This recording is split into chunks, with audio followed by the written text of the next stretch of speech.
شهید عارف وزیر له ارګه تر مرګه دا چې څنګه ولې که ویډیو ګورئ نو خبر به پرې شئ. په ولسمشریزو ټاکنو کې د جمهور رئیس محمد اشرف غني تر دویمې بریا وروسته پارک کې د لوړې مراسم وو.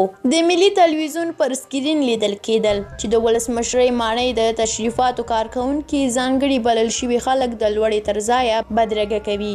د غره په څېر یو غښتلی ځوان د تلویزیون په پرده راڅرګند شو. ناست مېلمانه سره وبنګېدل. سردار عارف وزیر راورسېد. د لوړې د مراسمو پر مهال د خپل پلرنۍ ټاټوبي د ولسمشر خبرو ته څو ځله له خپله ځایه پورته او په چکچکو یې د هغه خبرې بدرګه کړې. پارک کې له مراسمو څخه تر فراغت وروسته یې د لوی وطن په زړه یعنې کابل کې له خپلو مشرانو او همزولو سره ګڼ مجلسونه وکړل. ویل یې پوهېږئ چې کوزې پښتونخوا ته له ګرځېدو سره سم به یې پنجابي دولت په دې هم بندي کړي چې ولې د پلار نیکه وطن ته تللي دي خو دوی نور له زندانونو او تهدیدونو څخه نه ویریږي. عارف وزیر له ډیورنډ کرښې واوښت. هماغسې وشول لکه څنګه چې وړاندوینه کړې وه. پاکستاني حکومت بندي کړ. له څو میاشتو بند وروسته څو ورځې وړاندې بیرته خوشي کړ. خو دغه ازادي د تورو تنبو پر ځای د نوموړي په تور لحد د زنداني کولو لپاره وه. د 2020 میلادي کال د مې د میاشتې په لومړۍ نیټه ښاغلی وزیر د جنوبي وزیرستان په واڼه کې د پاکستاني روزل شویو تروریستانو لخوا په ډزو ټپي شو او په ورپسې ورځ یې د اسلام آباد په یوه روغتون کې ساه ورکړه. پوښتنه دا ده چې دغه خبر ولې او تر کومه؟ لاملونه یې ګڼ دي خو د ویډیو د لنډونې په موخه به یې ځینې اړین تاسو سره شریک کړو. دا لومړی نه بلکې 18م ځل و چې د پاکستان لخوا د پښتون ژغورنې غورځنګ د مشر علي وزیر کور ته په کفن نغښتی جسد ورولېږل شو. د خپلې خاورې او ولس لپاره د دغې ویرجنې کورنۍ قرباني ساری نه لري او خوشحال بابا شیر پرې صدق کوي چې ویلي وو پلار نیکه مې شهیدان تر ګوره تللي پشت په پشت مې دا هنر دی آل په آل. د علي وزیر د کورنۍ ګناه یوازې دا ده چې د پاکستاني جبر او د دغه دولت لخوا پر افغانیه خاوره د تپل شوي جنګ او ترهګرۍ په وړاندې غږ پورته کوي. د یوې کورنۍ په متواتر او دومره بېرحمه ډول په نښه کولو سره پاکستان غواړي چې د حاکمې مفکورې پر وړاندې غږ پورته کوونکو ته پیغام ورکړي چې همدې کورنۍ ته له رسول شوي درد څخه عبرت واخلي. دویم، پښتون ژغورنې غورځنګ د سوله ییزو موخو لپاره د کوزو پښتنو د ټولنیز او سیاسي انسان پر یوه مهم ادرس بدل شوی دی. د دغه ادرس قوت د متحدو متعهدو او داسې ځوانانو رهبرۍ ده چې د ستونزو د حل لپاره په خپلو سیمو کې پر ځان د ولس د راټولولو وړتیا لري. عارف وزیر هم د وزیرستان په واڼه کې د PTM مشرۍ پر غاړه درلوده او د علي وزیر سیاسي فعالیتونو ته یې اوږه ورکړې وه.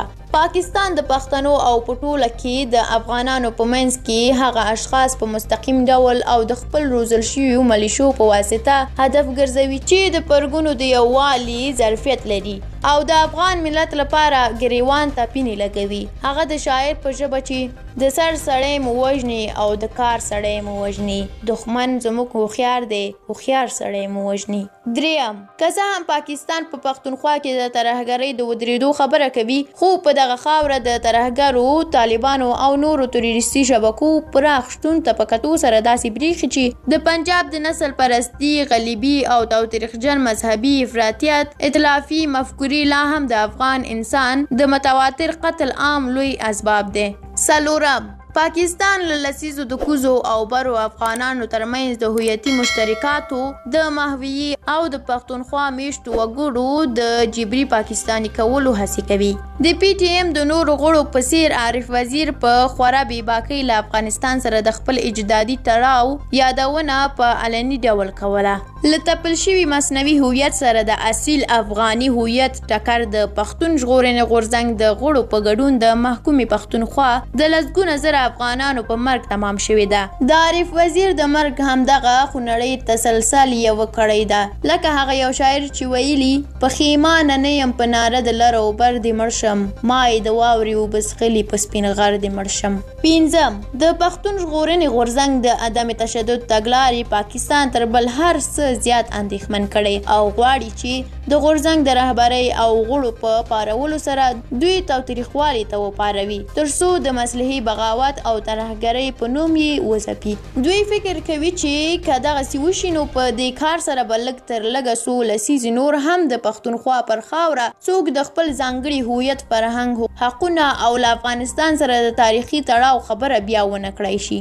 د پاکستان لخوا د پی ټی ایم د غړو وژل او په افغانستان کې د طالب ترهګرو د تاوتریخوالي نوي څپې ته په کتو سره دا څرګندېږي چې دغه هیواد لا هم د خپلو ستراتیژیکو موخو ترلاسه کولو لپاره له ترهګریزو ډلو او کرایي قاتلانو څخه د دولتي پالیسۍ د یوې وسیلې په توګه له کار اخیستنې لاس په سر شوي نه دي. په لر او بر وطن کې له تاوتریخجنو جریاناتو دا هم په ډاګه کېږي چې اسلام آباد په افغان خاوره د دایمي سولې او ثبات هڅو ته ژمن نه دی او تر دې دمه یې نسبي هڅې د افغان سولې لپاره نه بلکې د امریکا او طالبانو ترمنځ د شوي قرارداد لپاره وي. تر د خپل مخ پر زوړ اقتصادي وضعیت د ښه والي لپاره د واشنګټن لخوا ودرول شوي مرستې بیرته ورپیل شي.